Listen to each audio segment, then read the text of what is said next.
মুসলিম দেশগুলো পারমাণবিক শক্তি অর্জন করবে এ যেন কল্পনাতেও হতে দিতে চায় না যুক্তরাষ্ট্র ও ইসরায়েল। আর তাই পরমাণু শক্তি অর্জন করায় পাকিস্তানকে একদমই সহ্য করতে পারে না তারা। এমনকি ইরানও নাকি গোপনে পারমাণবিক শক্তি বাড়াচ্ছে সেটি ধারণা করে দুশ্চিন্তা রয়েছে শত্রু দেশগুলো।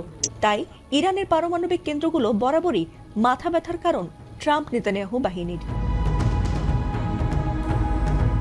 ইরান যেন কখনো পারমাণবিক শক্তি না বাড়াতে পারে সেজন্য বারবার সেখানে হামলা চালায় ট্রাম্প ইসরায়েল। এমনকি এবারের যুদ্ধেও ট্রাম্প হামলা করবে না বলার পরও ইসরায়েল ঠিকই ইরানের পারমাণবিক স্থাপনায় হামলা করে বসে। আর সেটিরই প্রতিশোধ যে ইরান ভয়াবহভাবে নেবে তা বোধ হয় আঁচও করতে পারেনি নেতানিয়াহুর দেশ ইসরায়েল।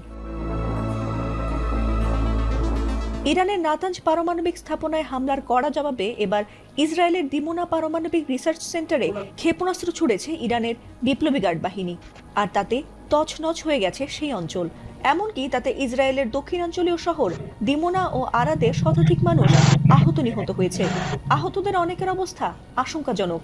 ভয়াবহ এই হামলার পর আক্রান্ত এলাকায় জরুরি অবস্থা জারি করা হয়েছে বলে এক প্রতিবেদনে জানিয়েছে আল জাজিরা।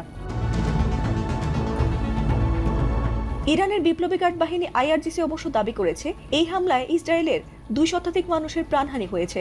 তবে ইসরায়েলের পক্ষ থেকে কারোর নিহতের খবর নিশ্চিত করা হয়নি।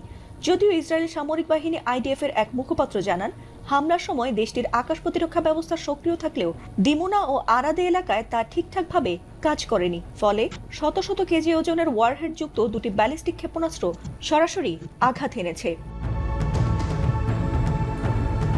যদিও এ বিষয়ে ইসরায়েলিরা তেমন কিছু না জানালেও আন্তর্জাতিক পরমাণু শক্তি সংস্থা জানিয়েছে, দিমোনায় অবস্থিত শিমন পেরেস নেগেভ পারমাণবিক গবেষণা কেন্দ্রে কোনো ক্ষতির ইঙ্গিত তারা পায়নি।